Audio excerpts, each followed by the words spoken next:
Assalamualaikum warahmatullahi wabarakatuh. Salam, salam sejahtera untuk kita sekalian.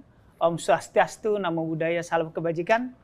Tribuners di seluruh Indonesia dan pemirsa Warta Kota, bersama saya Domo Ambarita, Wakil Direktur Pemberitaan Tribun Network dan pemimpin redaksi Warta Kota.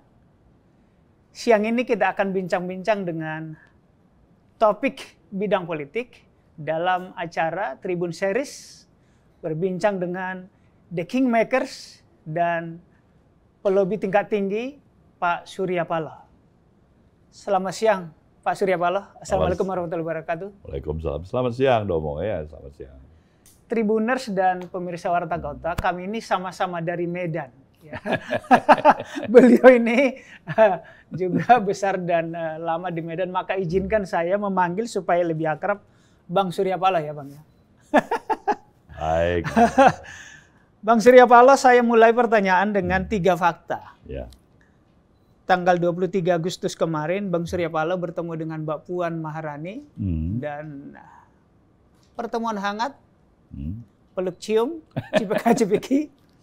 Tapi 2 bulan sebelumnya, agak posisi yang berbeda. Bang Surya Paloh tentu Partai Nasdem, dalam raker Partai Nasdem, memutuskan 3 nama calon yang berpotensi untuk bakal calon presiden. Pak Anies, Pak Andika, Pak Ganjar. Ya. Kita tahu Pak Anies agak berseberangan dengan PDI, termasuk Mbak Puan, Mbak Mega, atau mungkin juga Pak Jokowi. Lalu satu fakta lagi, Pak Surya Paloh atau Bang Surya Paloh sering sekali bertemu konon 4 mata dengan Pak Jokowi atau tokoh politik lainnya, Pak Yusuf Kala. Posisi ini, fakta-fakta ini menyebut bahwa Pak Surya Paloh sekarang satu di antara tidak banyak orang sebagai the kingmakers dan pelobi tingkat tinggi. Komentar Abang? Ya, pertama, apapun istilahnya yang ditempatkan pada diri saya serahkan pada masyarakat sendiri ya.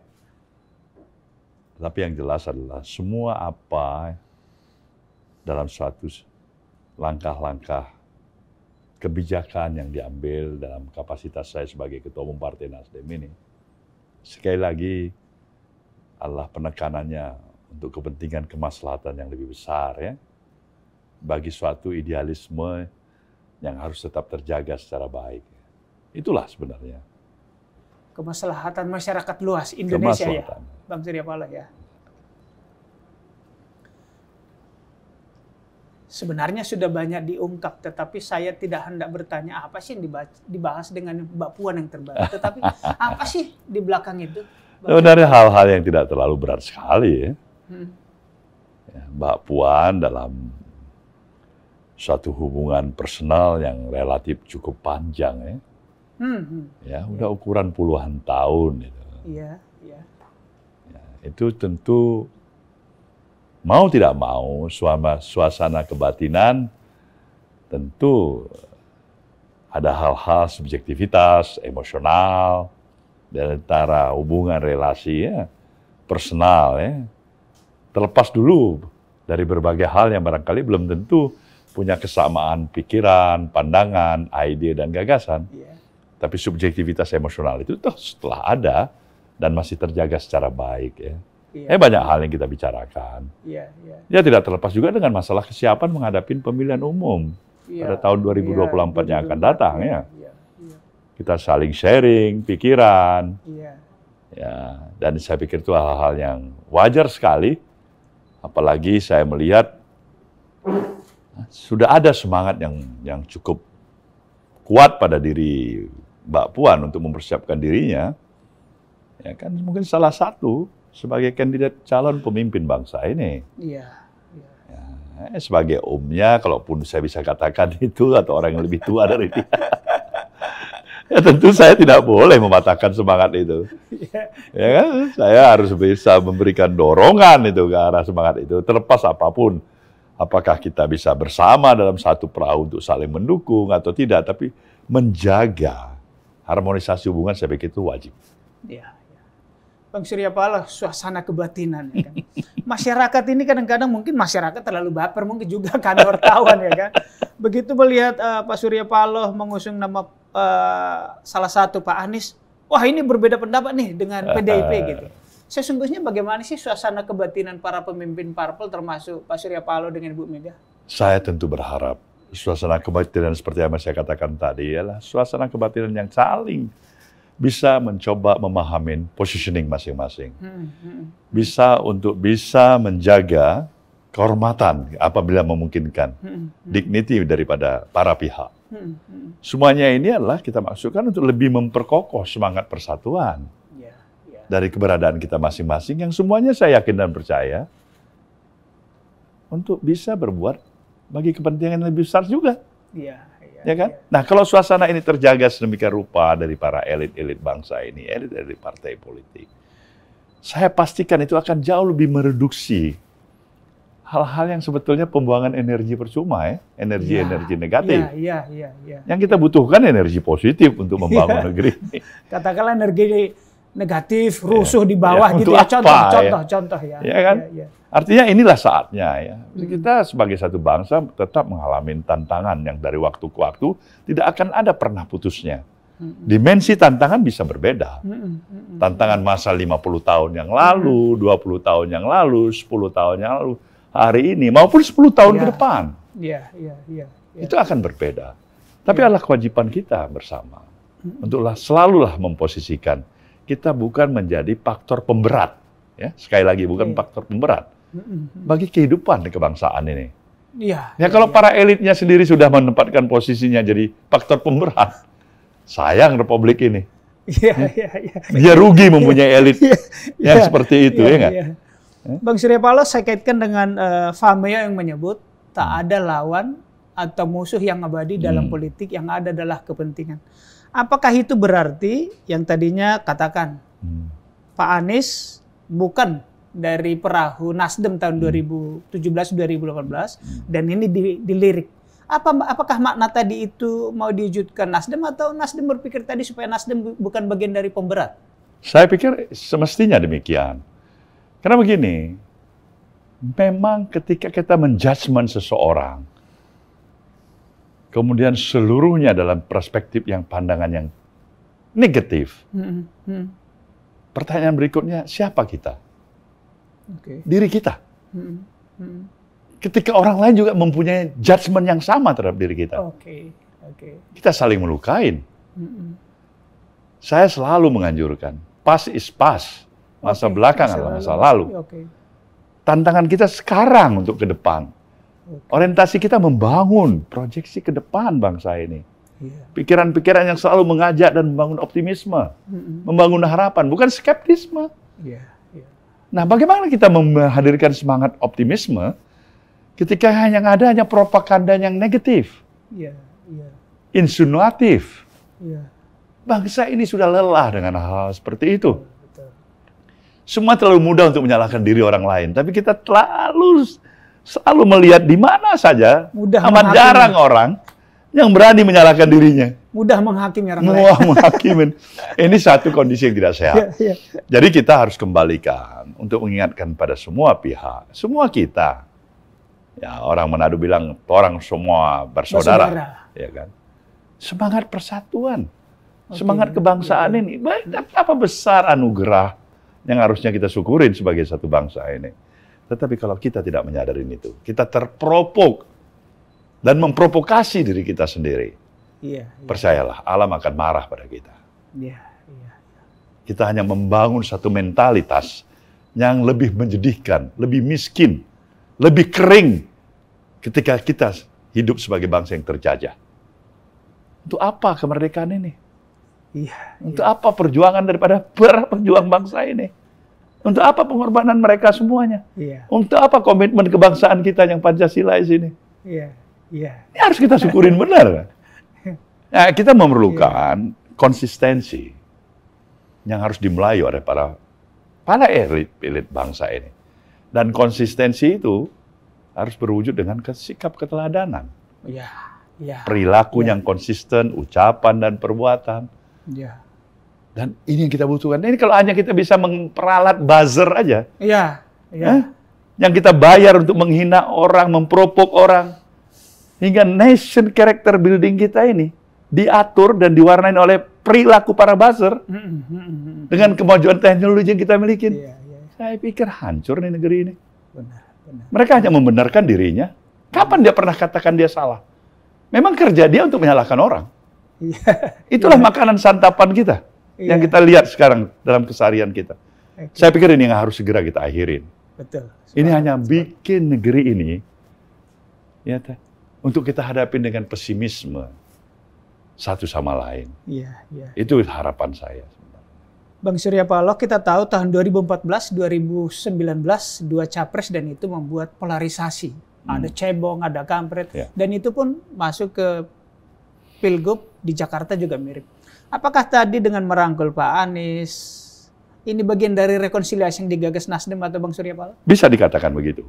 Semua pihak harusnya. Kita harus melihat bagaimana sebuah progres kehidupan di dunia ini.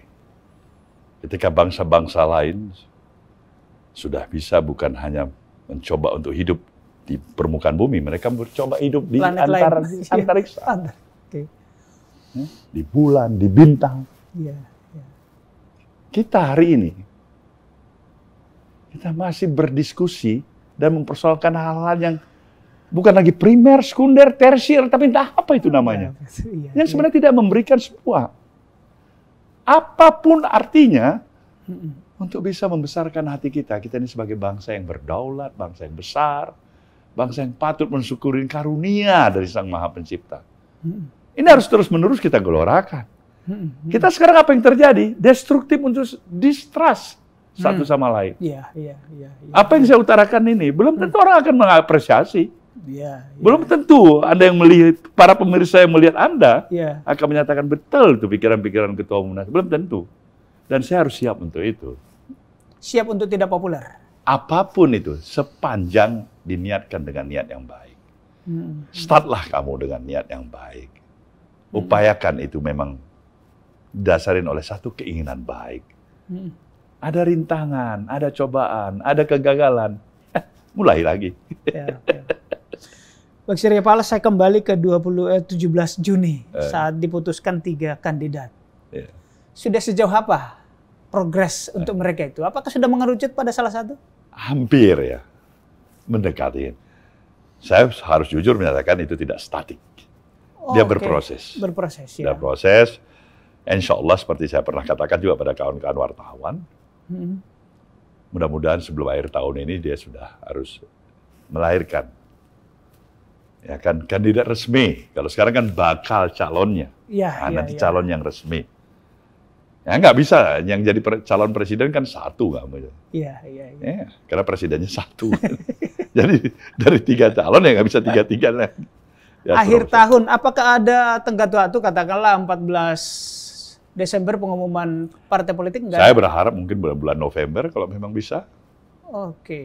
Kalau memang memungkinkan ya. Kenapa enggak?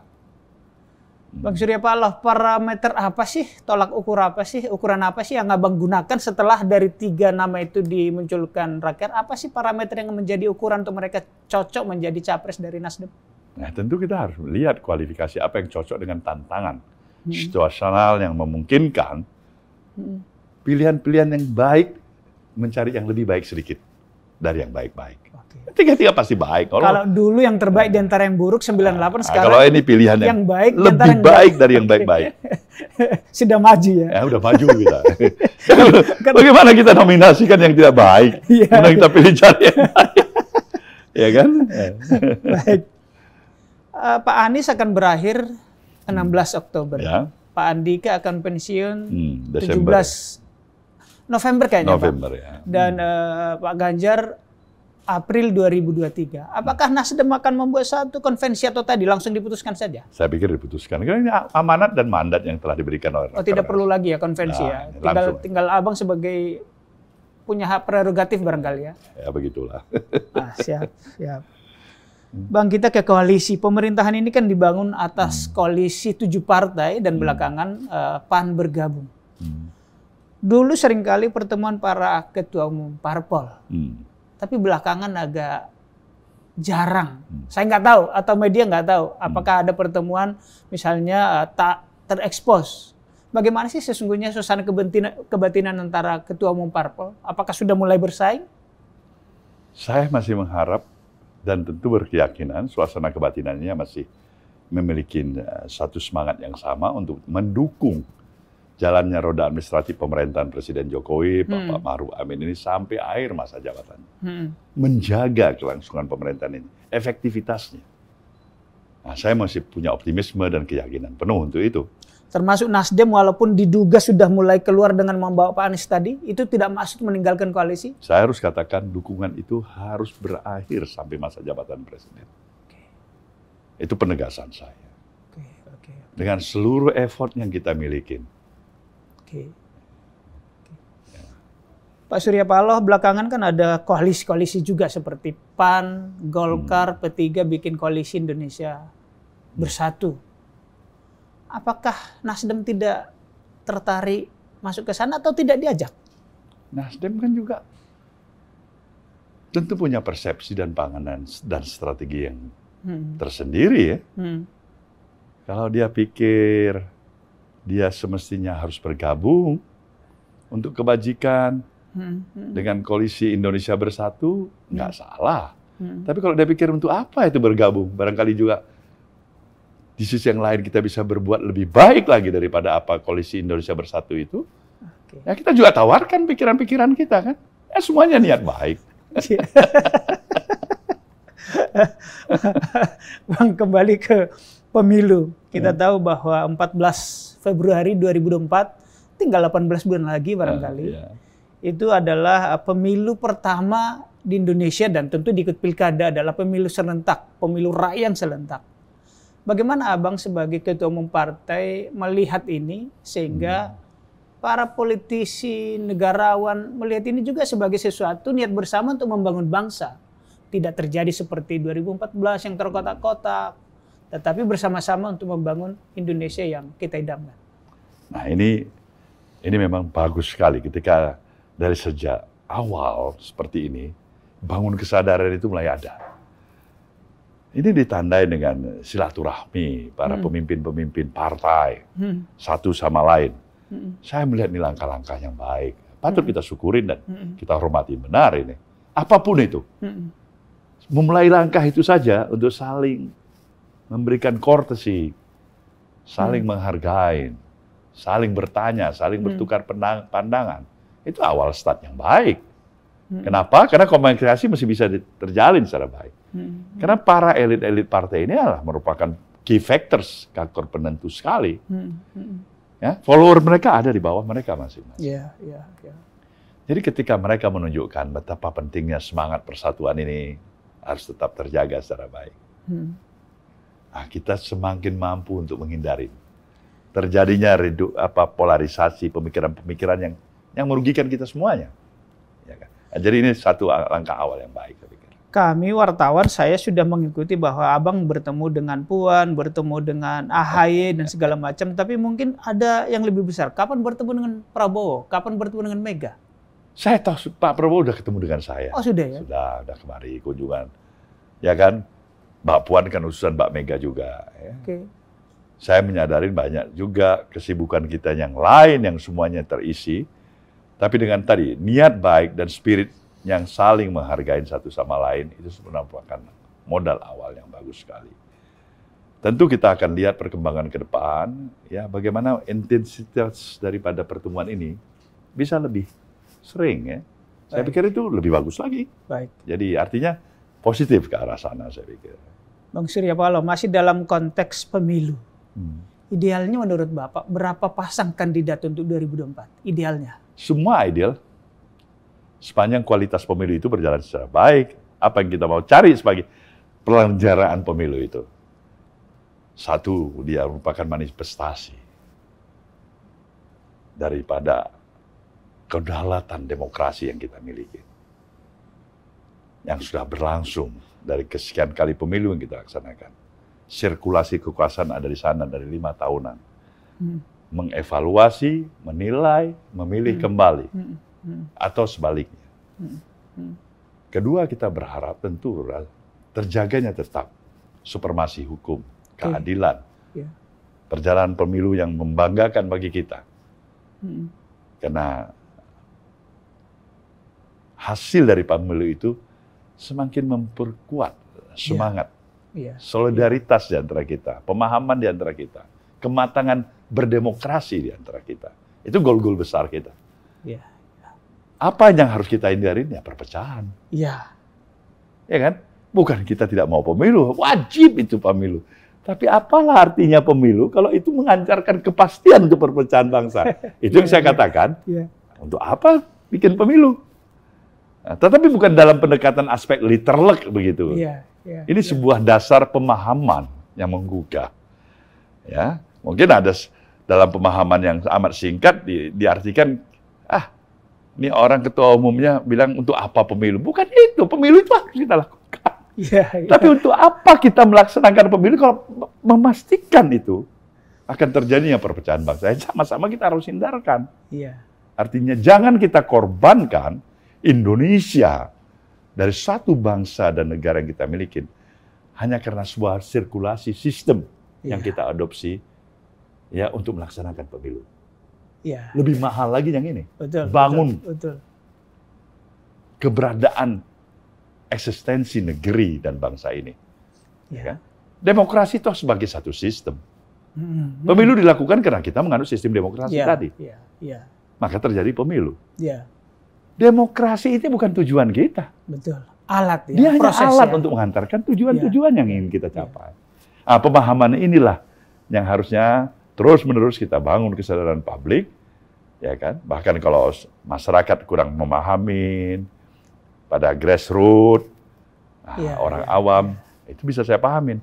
Tapi kalau udah tingkat profesor, doktor, title-nya dia juga nggak ngerti seperti ini, ya itu saya sayangkan juga ya. Sayang gitu. Bang Surya Paloh, terkait dengan kampanye. Kadang-kadang orang membawa identitas politik, menyalahkan yang lain, nyerang yang lain. Kira-kira apa harapan Bang Surya Paloh supaya bangsa ini tadi tidak lagi terpecah belah? Maksud saya, apakah ada semacam ajakan kepada tokoh-tokoh parpol, yuk kita bikin semacam kode etik, walaupun itu sudah diatur di peraturan KPU, tetapi mbok kita janganlah politik identitas, janganlah saling menyerang identitas gitu. Berpulang kembali bagi kita sebagai peserta pemilu, bagi elit-elit bangsa ini, seluruh peraturan perundang-undangan, seluruh term of conduct yang kita miliki, nggak ada arti apa-apa.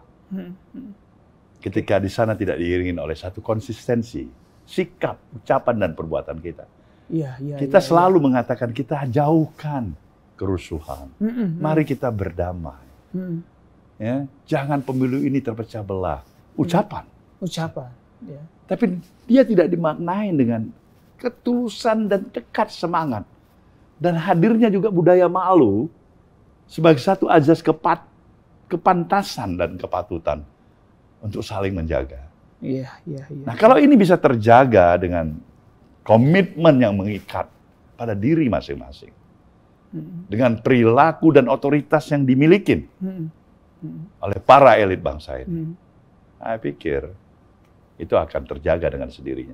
Tapi kalau mentalitas para elitnya, dia ngomong doang katanya, dia bicara sana, bicara sini, praktek spirit dan semangat yang jujur dimulai oleh dirinya, itu tidak tercerminkan pada perbuatan. Apapun peraturan perundang-undangan itu, it's nonsense. Tidak ada gunanya ya. Tidak ada gunanya. Ya, baik. Bang Surya Paloh, saya hendak diskusi atau bincang-bincang soal Pak Jokowi. Bapak kan sering bertemu dengan Pak Jokowi. Pak Jokowi akan berakhir 2024. Masih ada sedikit-sedikit 3 periode, masih ada walaupun itu udah makin kecil. Tapi ada juga yang menyebut Pak Jokowi kemungkinan menjadi wakil presidennya Pak Prabowo atau siapapun. Apa komentar Bang Surya Paloh sebagai ketua umum partai melihat ini? Saya mengenal pribadi seorang Jokowi. Saya orang yang amat sangat mempunyai confident dan percaya akan keteguhan dan semangat kenegarawanannya. Dia seorang pemimpin yang bekerja keras, dengan karakter kepribadian yang terukur, jujur, sederhana, Hmm. dan amat sangat menyayangin bangsa ini. Hmm. Saya mempunyai keyakinan ketika itu masih konsisten ada pada dirinya, seluruh jawaban sudah kita miliki. Nggak ada itu. Oke. Mau 3 periode lah, apalagi mau jadi wakil udah jadi 2 kali pemilu. Nggak ada itu. Nggak ada ya. Berarti kita akan kehilangan Jokowi seperti apa yang kita kenal kalau itu terjadi. Tapi secara eksplisit abang pernah bertanya atau berdiskusi ke beliau? Saya bahasa batin saya tahu itu. Oke. Oke. Dalam kedekatan personal yang Iya. mungkin saya mengklaim diri saya sendiri ya, Iya. tapi saya yakin sampai hari ini masih terjaga baik. Ya insya Allah barangkali itulah Jokowi yang kita kenal. Baik. Bang, ini makin turun nih, agak ke personal. Para pemimpin politik, Bung Karno menurunkan ke Ibu Mega, Pak SBY menurunkan ke AHY, Mbak Mega menurunkan ke Puan, Abang ke Bang Prananda. Pertanyaannya, seberapa manis sih gula politik ini? Sehingga harus ada dinasti. Itukah yang diincar gula politik atau kepemimpinankah yang ditularkan? Ya, masing-masing para pihak tentu mempunyai persepsi, harapan, keinginan dari subjektivitas dan rasionalitas yang ada pada diri semuanya. Yang pasti semua orang tua menginginkan anaknya akan lebih hebat, lebih bermanfaat, lebih membanggakan dibandingkan apa yang ada pada dirinya. Dan itu adalah human being.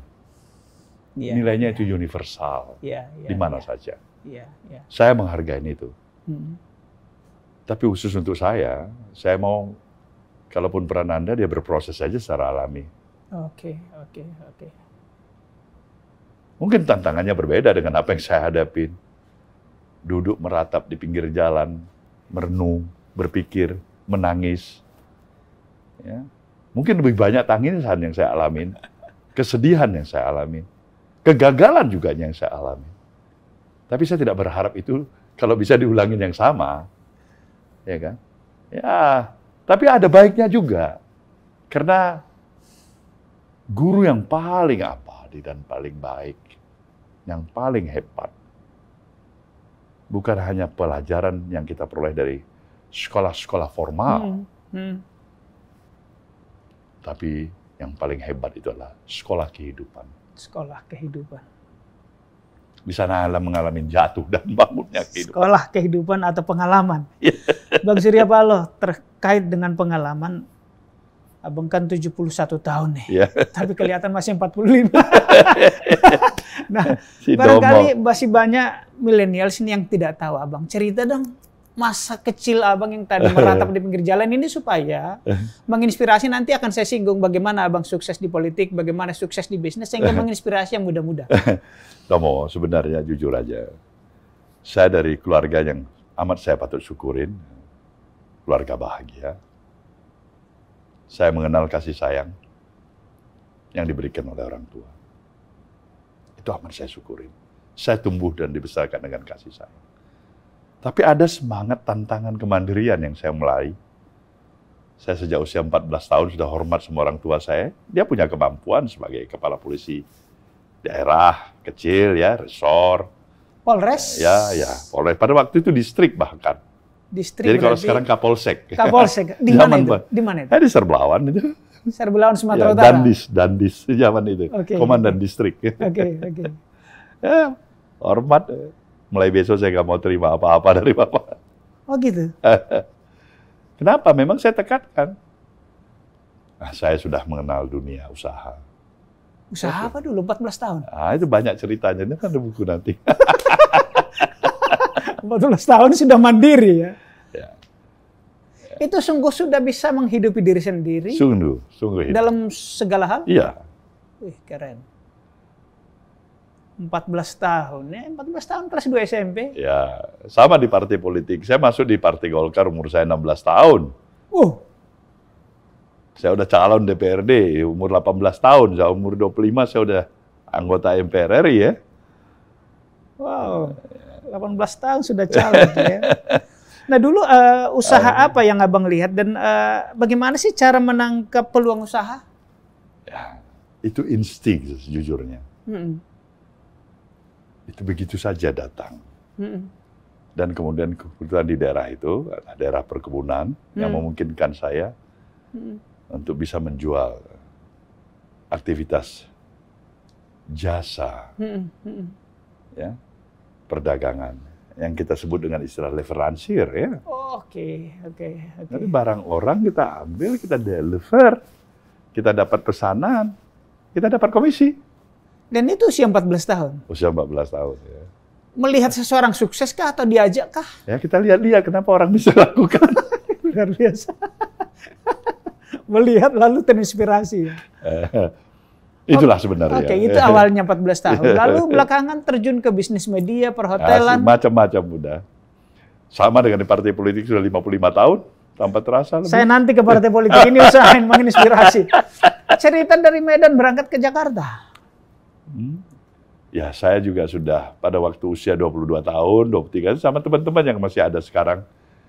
Bung Abdul Latif sebagai pendiri HIPMI, Mas Siswono, ya, Pak Yan Darmadi yang masih bersama di Nasdem ini tuh teman-teman sudah hampir 50 tahun tuh. Merantau bareng-bareng? Nah, mereka mendirikan asosiasi Himpunan Pengusaha Muda Indonesia. Ya, saya sudah merupakan salah satu katakanlah anak muda yang cukup potensial bekerja di Sumatera Utara sana.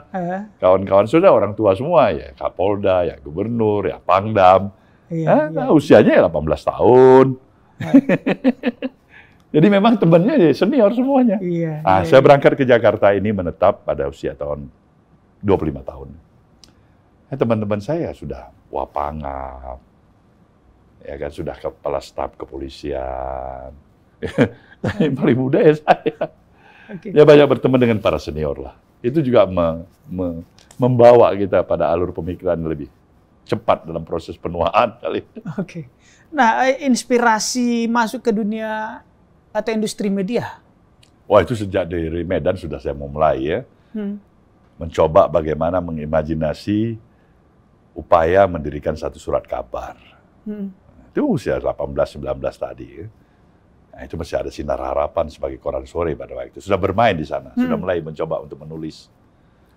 Akhirnya, menulis? Ya, mulai opini? Menulis. Sudah mulai, ya. Akhirnya saya bisa pindah ke Jakarta. Betapa sulitnya kita untuk memperjuangkan satu surat izin usaha penerbitan pers. Tidak seperti sekarang. Nah, perjuangannya tidak mudah. Berbagai langkah, berbagai upaya hanya untuk bisa memperoleh surat izin penerbitan. Ya, dengan seluruh lobby yang kita lakukan. Termasuk sudah anggota MPR itu? Ya. Akhirnya kita peroleh. Tapi terikat semangat saya pada waktu itu, saya ingin berbeda dengan semua industri penerbitan surat kabar di negeri ini. Waktu itu belum ada televisi. Yang ada satu-satunya TVRI. TVRI, ya. Baru awal start. Nah, apa yang terjadi?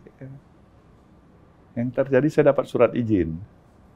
Menterinya barangkali karena terpaksa kasih itu.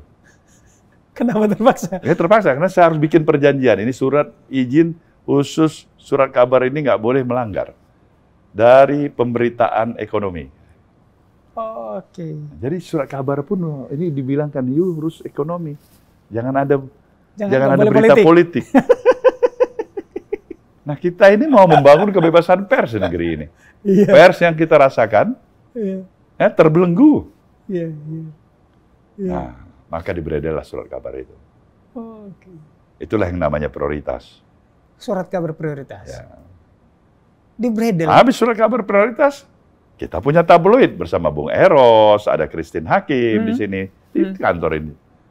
Kita membangun yang namanya Detik. Itu tabloid. Dibredel lagi. Dibredel lagi. 2 kali pemberedelan. Habis itu, bukan kita berhenti. Kita beli surat kabar semuanya yang di daerah-daerah ini.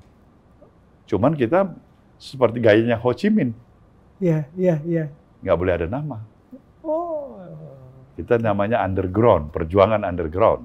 Perjuangan di bawah tanah. Kita punya mungkin 23 surat kabar pada waktu itu di Indonesia. Boleh disebut beberapa? Mulai Gala. Gala sebutkan di Bandung? aja Mimbar Umum. Bilang Peristiwa. Bilang aja Cahaya Siang di Manado. Bilang aja Peristiwa. Ya semuanya. Jadi besar. sebagai imperium pada waktu itu. Tapi situasi sulit kita bertahan ketika mulai terbukanya era televisi.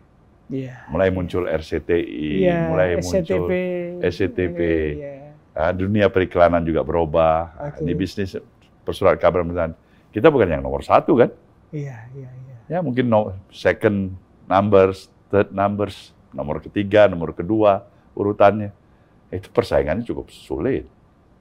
Masih bertahan seperti Lampung Pos, ada ada Media Indonesia, tapi saya tengok industri media konvensional sekarang ini berada pada positioning bukan lagi di center. Dengan hadirnya sosial media. Sosial media. Jadi, itu tantangan baru kita. Iya, iya, iya.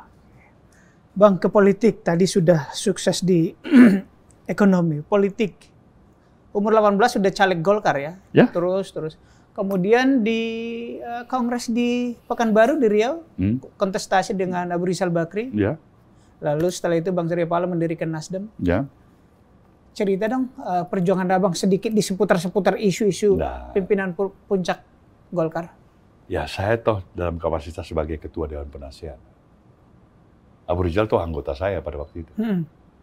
Jadi ketika saya berkompetisi, saya berkompetisi dengan anggota saya sendiri. Anggota Dewan Penasihat. Saya Ketua Dewan Penasihat. Ya. Saudara Prabowo juga pernah menjadi anggota saya di situ. Iya. Ya. Jadi, ya itu kompetisi lah. Oke. Nah, Bung Ical memenangkan kompetisi itu. Ya. Dalam konteks kompetisi di partai, di politik, pemilu sering kalah dan menang. Nilai-nilai apa yang Abang mau sampaikan kepada masyarakat anak muda sekarang untuk bisa agar berkompetisi jangan berantem gitu? Memang ketika kita mau berhadapan dan maju pada kompetisi, yang perlu amat kita sadari ada 2 hal sebagai konsekuensi hasil akhir kompetisi. Satu, kita bisa memenangkan kompetisi. Kedua, kita harus menerima kekalahan. Oke. Jangan pernah berpikir untuk satu side saja. Iya. Yaitu kemenangan. Berarti 2 sisi itu harus disiapkan sejak awal. Harus siapkan dari sejak awal. Baik. Ya terimalah itu. Baik. Luar biasa. Bang Surya Paloh, kita lebih 40 menit. Tribuners di seluruh Indonesia dan pemirsa Warta Kota, itu bincang-bincang kami dengan Bang Surya Paloh, politisi senior, pengusaha sukses, Ketua Umum Nasdem, dan sekarang punya sebutan The Kingmaker ya. Ya bukan hanya Ratu Elizabeth yang baru berpulang kita berbelasungkawa, tetapi The Kingmaker ya, raja pengambil keputusan. Barangkali Anda punya cita-cita terjun ke politik, punya niat terjun ke dunia usaha, tadi apa yang menginspirasi dari Bang Surya Paloh, silakan ikuti. Baru sedikit yang kita perbincangkan, banyak buku beliau dan story di tempat lain. Bang Surya Paloh, sebelum kita akhiri, mungkin ada closing statement, himbauan kepada masyarakat dan politisi atau siapapun. Terima kasih, Domo. Saya hanya mengajak semua kita untuk tetap membangun kesadaran betapa bangsa ini adalah bangsa yang menanti kehadiran kita untuk sebuah partisipasi yang bisa kita lakukan untuk membangun optimisme agar masa depan bangsa ini yang bisa memberikan sesuatu yang lebih berarti bagi kebanggaan kita, anak kita, cucu kita ke depan. Terima kasih Bang Surya Paloh. Demikian Tribuners dan pemirsa Warta Kota. Sampai jumpa pada kesempatan berikutnya. Saya Domo Ambarita, Wakil Direktur Pemberitaan Tribun Network dan pemimpin redaksi Warta Kota, undur diri. Wassalamualaikum warahmatullahi wabarakatuh. Om Santi Santi Om. Terima kasih. Terima kasih Bang Surya Paloh. Terima kasih, Domo. Luar biasa.